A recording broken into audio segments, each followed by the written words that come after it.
Morning student. तो पिछली video में हमने देखा था प्रोबेबिलिटी की एक्सरसाइज 16.4 का जो टॉपिक था हमारा यादृच्छिक चर का मानक विचलन, उसका हमने तीसरा पार्ट देखा था यादृच्छिक चर का माध्य अथवा प्रत्याशा। और अब हम आगे बढ़ते हैं चौथे पार्ट पर, यादृच्छिक चर का प्रसरण। तो यादृच्छिक चर का प्रसरण क्या होता है, अब हम इसका अध्ययन करेंगे।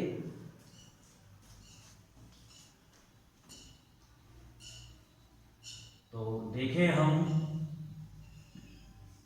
यादृच्छिक चर के सभी संभावित मानों का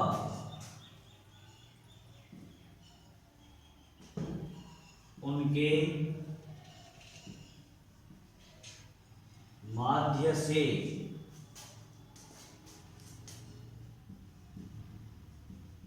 विचरण अथवा बिखराव की माप को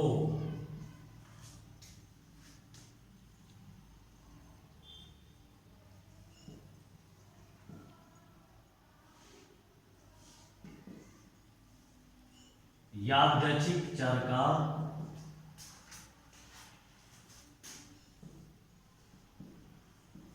प्रसरण कहते हैं।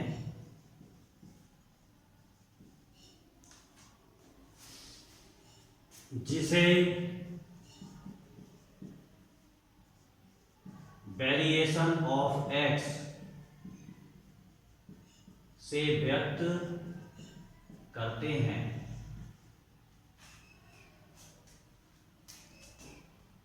और जो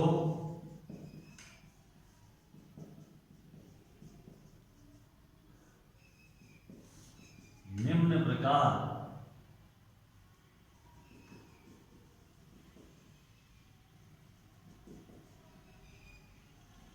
परिभाषित होता है।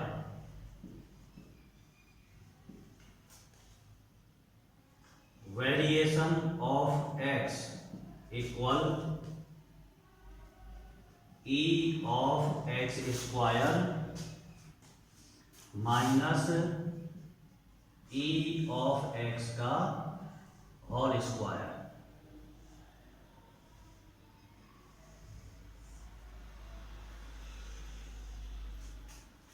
जहां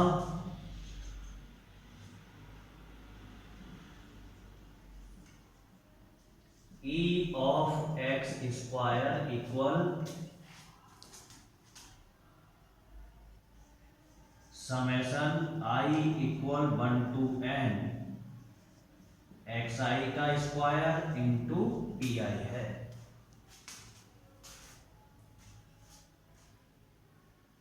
तो जैसे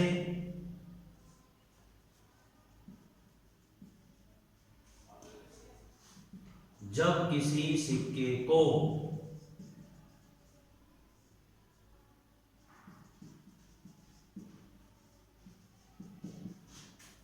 दो बार उछाला जाता है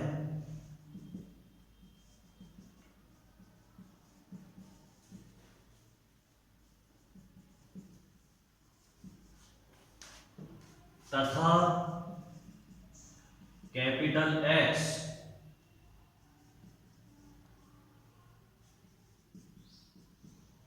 प्राप्त चित्तों की संख्या को व्यक्त करे,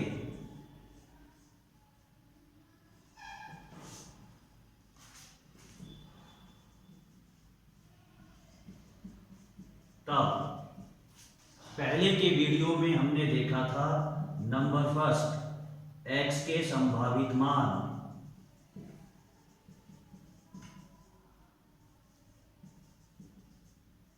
क्या प्राप्त किए थे? 0, 1 और 2। दूसरे वीडियो में हमने x का प्रायिकता बंटन प्राप्त किया था।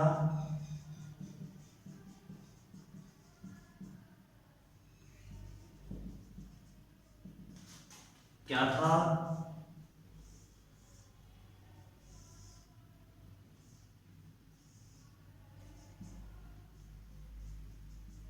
x के मान थे 0, 1 और 2।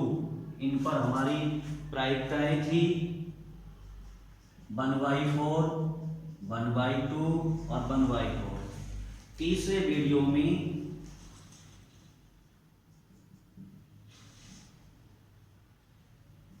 हमने एक्सपेक्टेशन ऑफ x प्राप्त किया था 1। और अब है हमारा चौथा पार्ट जिसकी हम चर्चा कर रहे हैं, यादृच्छिक चर का प्रसरण। तो हम इसके लिए जो सूत्र हमने प्राप्त किया था, वेरिएशन ऑफ x बराबर e of x square minus E x का होल स्क्वायर। तो इसमें दो मानों की हमें आवश्यकता है बेटा। कौन कौन से? एक तो ई एक्स और एक ई ऑफ एक्स स्क्वायर। तो ई एक्स तो हमने पहले के वीडियो में प्राप्त कर लिया। इस एग्जाम्पल के लिए ई एक्स 1 होता है, लेकिन अब हमें वेरिएशन ऑफ x निकालने के लिए e ऑफ एक्स स्क्वायर की और आवश्यकता है। तो पहले हम इसे निकालें, उसके बाद हम वेरिएशन ऑफ x निकालेंगे। तो e ऑफ एक्स स्क्वायर का सूत्र लिखा हुआ है i इक्वल 1 to n, और n का मान कितना हो जाएगा? 3। तो यहां पर हम 3 लिख दें, xi का स्क्वायर इंटू पी आई। तो क्या सूत्र बनेगा? x1 square p1 plus x2 square p2 plus x3 square p3। मानों को रखें हम यहाँ पर x1 स्क्वायर, x1 का मान 0 तो ये 0 का स्क्वायर, p1 का मान 1/4 तो 1/4 रख दिया, x2 का मान 1 तो ये 1 का स्क्वायर, p2 का मान 1/2 तो ये रख दिया, x3 का मान 2 तो ये 2 का स्क्वायर, p3 का मान 1/4। कैलकुलेशन करी हमने, ये 0 हो गया प्लस ये 1/2 और ये हो जाएगा, ये देखो 4 से 4 कैंसिल हो जाएगा तो रह गया 1, और ये कितना आ जाएगा? 1 में आधा जुड़ के कितना हो गया बेटा? 3/2। ऐसे हमने ये e ऑफ एक्स स्क्वायर निकाल लिया। अब इन दोनों वैल्यूओं को हम इस सूत्र में रखकर वेरिएशन ऑफ x निकालते हैं।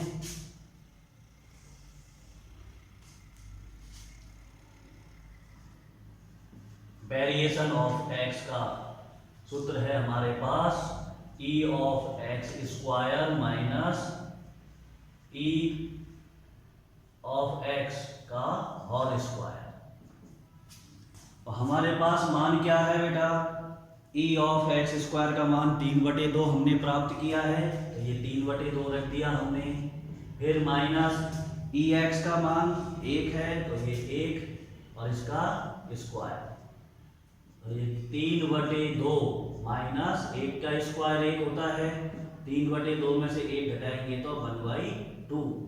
ये आपके आ गया आंसर, यानी कि हमें वेरिएशन ऑफ x बराबर प्राप्त हो गया 1/2।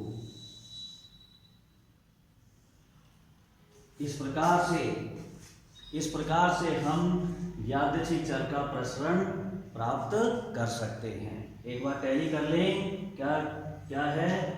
यादृच्छिक चर के सभी संभावित मानों का उनके माध्य से, माध्य लिया गया देखो ex, तो माध्य से विचरण अथवा बिखराव की माप को हम यादृच्छिक चर का प्रसरण कहते हैं, जिसे वेरिएशन ऑफ x से व्यक्त करते हैं और जो निम्न प्रकार परिभाषित होता है। सूत्र क्या बना? वेरिएशन ऑफ x बराबर e of x square minus E x का होल स्क्वायर। तो यह जहां e ऑफ एक्स स्क्वायर बराबर i equal 1 to n summation में और xi square into P I. तो एग्जाम्पल लिया हमने वही कि जब किसी एक सिक्के को 2 बार उछाला जाता है तथा कैपिटल X प्राप्त चितों की संख्या को व्यक्त करता है, तब हमने पहले के वीडियो में देखा था X के संभावित मान 0, 1, 2 हमें प्राप्त हुए थे, और दूसरे वीडियो में हमें प्रायिकता बंटन ये प्राप्त हुआ था, और तीसरे वीडियो में हमने देखा था माध्य हमें 1 प्राप्त हुआ था।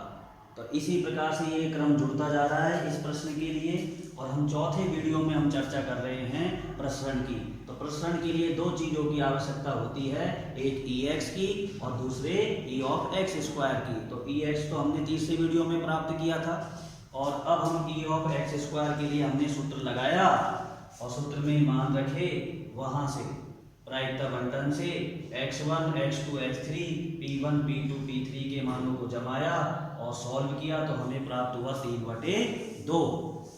इसके बाद हमने इन दोनों ही मानों को Ex का मान और E(x²) का मान हमने इसमें सूत्र में जमाया, और सूत्र में जमा करके कैलकुलेशन की, तो हमें वेरिएशन ऑफ x का मान 1/2 प्राप्त हुआ। इस प्रकार हमारा ये टॉपिक अब खत्म होता है, और हम नेक्स्ट टॉपिक के लिए अगली क्लास में चर्चा करेंगे। धन्यवाद।